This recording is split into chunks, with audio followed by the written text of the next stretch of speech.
Ya está Leandro Santoro en los estudios de C5N, ya nos ponemos a hablar de esto, pero nos dijo Santi Paz que te preguntemos por Iker Muniain, el vasco que trajeron de España, si tenés expectativa, porque San Lorenzo tiene ya historia con vascos. Sí. ¿Cómo estás? ¿Qué tal? Buenas noches a todos. Bueno, vamos a ver. Jugó un cuarto de tiempo, así que veremos cómo juega ahora. Lo vas a ver el partido. Sí, ahora sí. En un momento dije, che, Leandro no viene si juega San Lorenzo, pero Más no, tarde. llega. Sí, Llega. jugamos de visitante, no hay cuarto. Leandro, ¿cómo estoy viviste cerca. todo lo que pasó en el Congreso? Primero con el veto, después con la reunión en Olivos que recién estábamos viendo, ese asado que después dijeron que lo iban a pagar con la plata de ellos, que hubo postnet. No, bueno, para mí la secuencia arranca con la desafortunada foto de los radicales en la Casa Rosada con el presidente, porque ahí empieza toda la secuencia de locura y de desconexión de la realidad. Milei supone que esa foto lo empodera porque lo muestra pragmático y cooptando un pedazo del radicalismo, y en realidad la gente tonta no es, se da cuenta que hay algo raro hubo. Porque si vos tenés que traerte 5 diputados para garantizarte el tercio que necesitas para evitar que te volteen leyes, y lo haces de la manera que lo haces, en realidad le está diciendo a la gente que estás haciendo más casta que nunca. Entonces yo creo que eso fue un primer golpe. Al electorado de Milei no le gusta, a la gente en general le hace ruido ver dirigentes radicales que habían dicho que iban a votar en una dirección y sin que medie nada específico cambian de posición política. Ahí arranca el desacierto. Después fue todo para abajo. El discurso en el Congreso fue malísimo del presidente, no aportó ninguna novedad, fue un discurso de ajuste, se dedicó a agredir a la oposición, agredió a los propios aliados, lo agredió a Macri, por ejemplo, en otra actitud incomprensible desde el punto de vista de los intereses de él, ¿no? O sea, trae radicales y los expone con una foto y después a los aliados que él necesita para que le aprueben el presupuesto los insulta desde un atril. Y finalmente lo del asado con una comedia de enredo diciendo que en realidad ellos pagaban los 20 lucas para comer y que entonces no eran casta.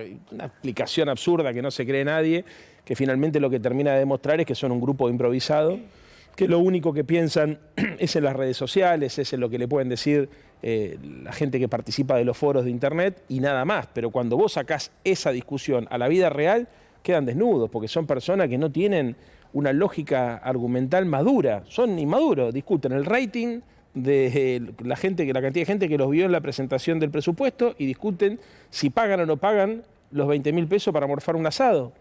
Temas absolutamente menores frente al ajuste que están haciendo sobre los jubilados o al presupuesto este que presentaron, que es una vergüenza. ¿Vos creés que los 87 diputados que llamó Milei a Olivos los va a necesitar o piensa contar con ellos para lo que se viene ahora en la Cámara? Pienso en el presupuesto, pienso en el veto al presupuesto universitario. Claro. A ver, que el presidente de la República amplíe su base electoral y su base institucional no me parece mal. Es más, me parece que es hasta un deber de cualquier gobernante. El problema es cómo lo hace. Los expuso a los radicales. Esos 5 radicales van a tener dificultades para volver a sus provincias. Todo el mundo sabe que hay algo Fue uno raro. solo el asado después. Por eso termina yendo uno solo. En realidad fueron 8 diputados, porque hubo 2 que dieron con la ausencia, ayudaron indirectamente al gobierno, y uno que renunció, el de Entre Ríos, para dejarle lugar a una diputada del PRO a cambio de $10.000 por mes en un cargo en la represa de Salto Grande. Entonces fueron 8 diputados que quedaron expuestos y que además demostraron que el gobierno, si tiene que ser más casta que nunca para garantizar un mínimo de pragmatismo, lo va a hacer. Entonces, desde ese punto de vista, me parece que quedaron muy expuestos. En segundo lugar, los tipos en realidad lo que tienen en mente es un esquema de gobierno donde la confrontación con la política tradicional los fortalece. Entonces, como que da la sensación que no miden del todo las consecuencias de las cosas que hacen, porque suponen que el único impacto que importa es mostrarse diferente de lo que estaba. Pero eso es una verdad a medias, porque si bien es cierto que parte de su electorado les pide que se diferencien de lo que estaban, muchas veces en ese intento de diferenciarse van a lugares peores de los que había, ¿no? A ver, las prácticas estas de cooptación de dirigentes políticos son prácticas siempre discutibles. Lo hicieron de la peor forma, quedaron de la peor manera. Las formas de construir consenso muchas veces tienen que ver con acuerdos con algunos gobernadores para resolver cuestiones concretas que también están en el fleje de la democracia o de la república, ¿viste? Pero pasa en todo el mundo. En Estados Unidos es muy común que algunos senadores acuerden con los gobiernos federales cosas para sus distritos a cambio de apoyo en el Parlamento. Ahora, esto que estamos viendo ahora no lo vimos nunca, porque directamente es una extorsión sobre las provincias. Los tipos te dicen $60.000 millones de ajuste Y si querés sobrevivir, vení a arreglar con nosotros. Fue raro el número igual. Fue raro, pero habla de una desproporción, Lau. O sea, esto también viene marcado en otras declaraciones de Milei, donde directamente salió a decir que gobernador que se le enfrenta, gobernador que le funde la provincia. Entonces, vos agarrás y me decís, bueno, esta declaración, más esta actitud, llegás a la conclusión que el tipo en realidad lo que está buscando es cambiar la posición de algunos gobernadores y de algunos diputados y senadores provinciales a cambio no de un acontecimiento de convicción o de una negociación política transparente, sino a cambio de una extorsión. O sea, está canjeando de alguna manera apoyo político para no lastimarte o para aflojarte el torniquete en alguna circunstancia. Y esto queda expuesto.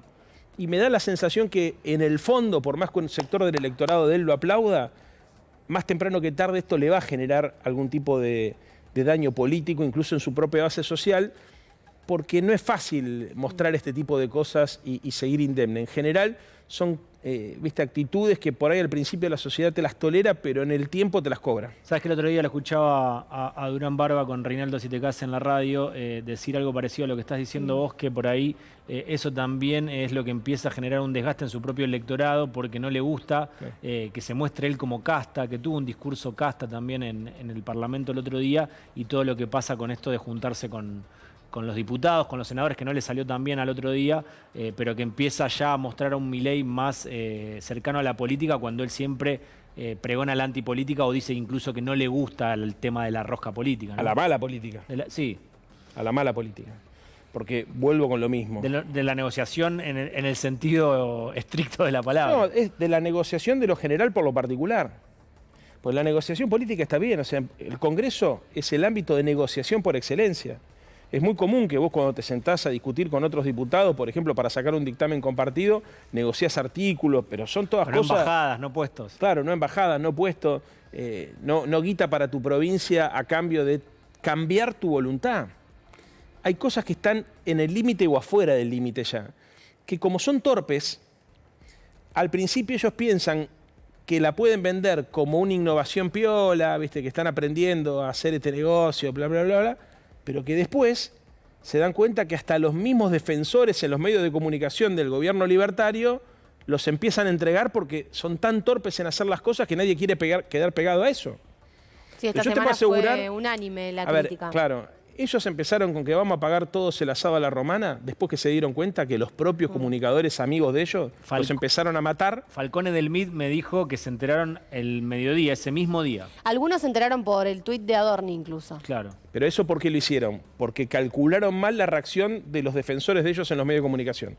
Muchos periodistas o influencers, que son muy importantes para el gobierno, excesivamente importantes para el gobierno, o sea, injustificadamente, por eso yo digo que twitterizaron la política, ellos creen que lo de Twitter vale para todo y no es así, pero bueno, tratando de entender lo que hicieron, se empezaron a asustar porque gente que los defendía les soltó la mano y empezaron con esa operación berreta de decir en realidad esto no es un asado que paga la política ni la sociedad, lo vamos a pagar todo, y se empezaron a meter en un quilombo que terminan demostrando lo improvisado que son y lo berreta, porque es que el presidente invita a comer a diputados, a senadores, a funcionarios o a empresarios o a representantes de la sociedad civil.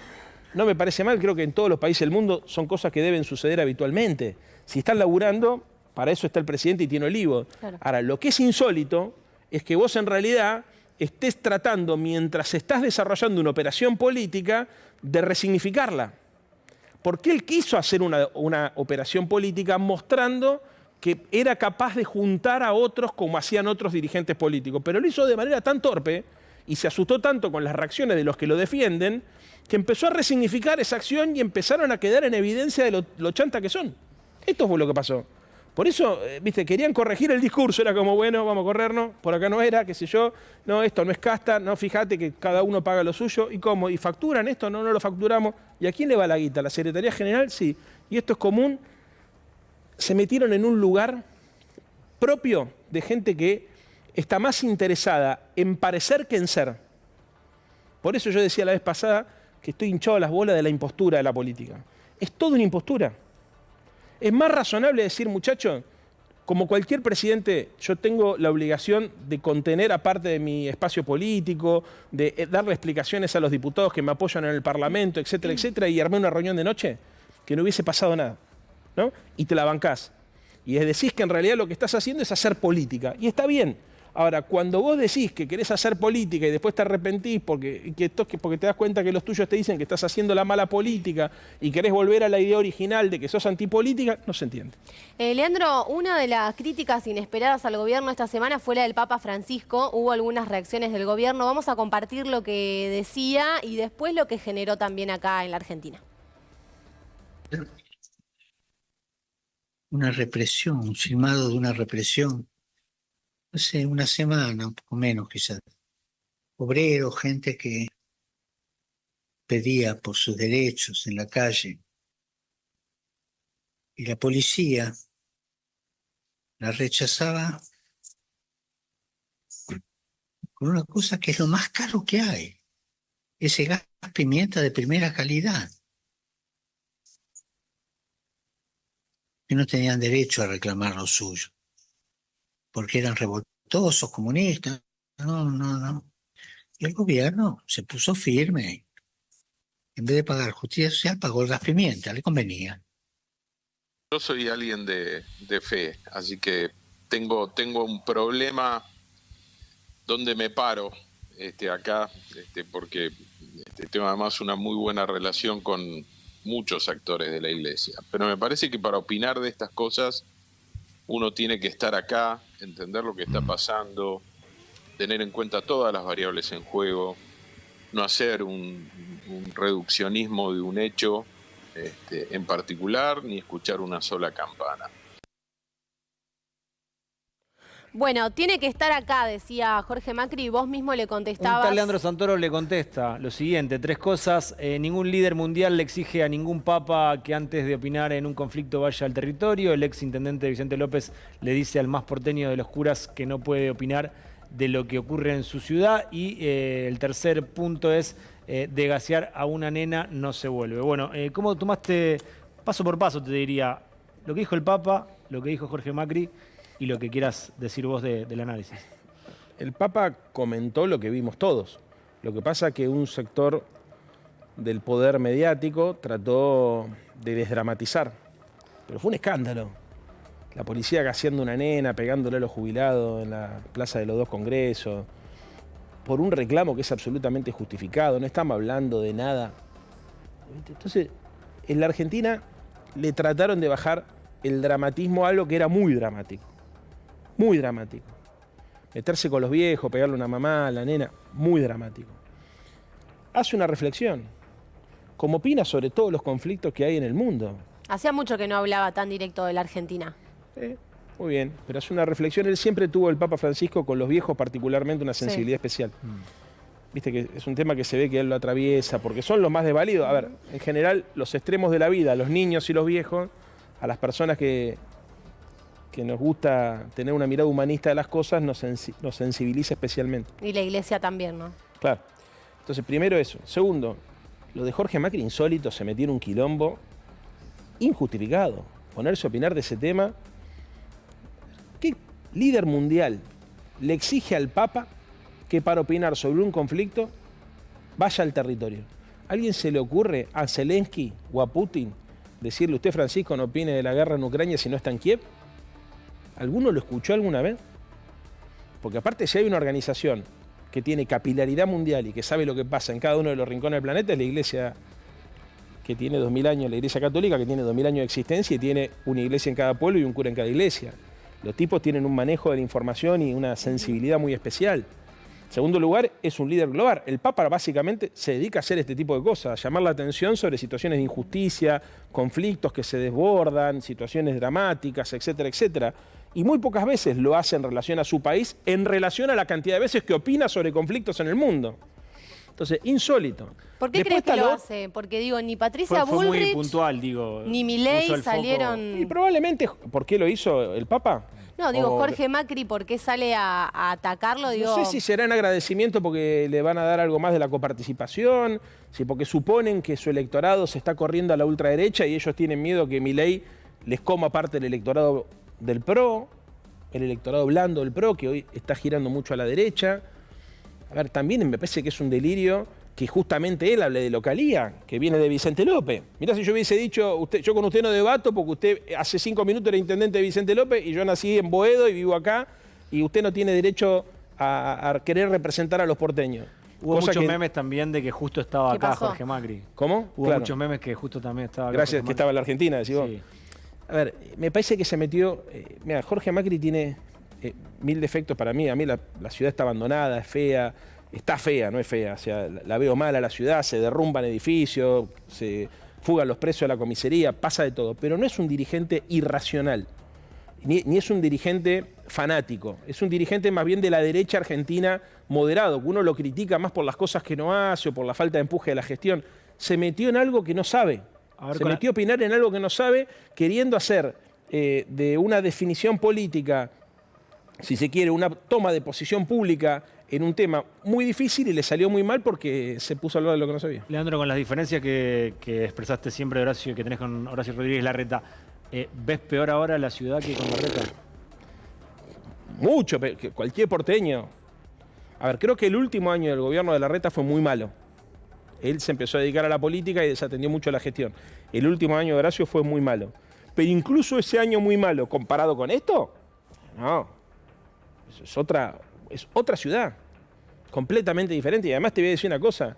Yo tengo la suerte de tener muchos amigos que son del PRO, gente conocida, radicales que están laburando en la gestión. Ellos mismos te dicen que la impronta es completamente diferente. Digamos, con vos, Larreta, yo tenía muchas diferencias con la forma de hacer política y tenía muchas críticas con los negocios de la ciudad, que eso se mantiene. Los negocios de la ciudad se mantienen. Paseo Gijena, bueno, negocios que son difíciles de explicar para muchos funcionarios, que hacen con tierras públicas o con concesiones, muy difíciles de explicar. Dicho lo cual, paréntesis, Larreta era un tipo que se levantaba a las 6 de la mañana y laburaba todo el tiempo. Uno no tiene la sensación que estos funcionarios se levanten a las 6 de la mañana y estén atrás de la gestión. No pasa eso, porque como te digo, hemos naturalizado también que se derrumben edificios y que haya accidentes graves. Por lo menos se cayeron 10 edificios desde que arrancó esta gestión hasta ahora, y eso es porque la ciudad no fiscaliza lo que tiene que fiscalizar, se fugan los precios, la ciudad está más sucia. Con el tema de las concesiones y de los negocios no han hecho nada. Ahora están queriendo modificar el código urbanístico, que es una discusión en la ciudad. Veremos qué sale, porque lo que propusieron es un espanto. Veremos qué sale en la legislatura. En definitiva, hasta Macri, Mauricio, en un reportaje con Majul, cuando le tocó opinar sobre el primo, dijo, no arranca todavía, ¿viste? No sabía qué decir, porque Majul le dice, ¿usted no tiene la sensación que la ciudad no arranca? Bueno, ya va a arrancar, confíen. La verdad, yo tengo la sensación que es la última gestión del PRO.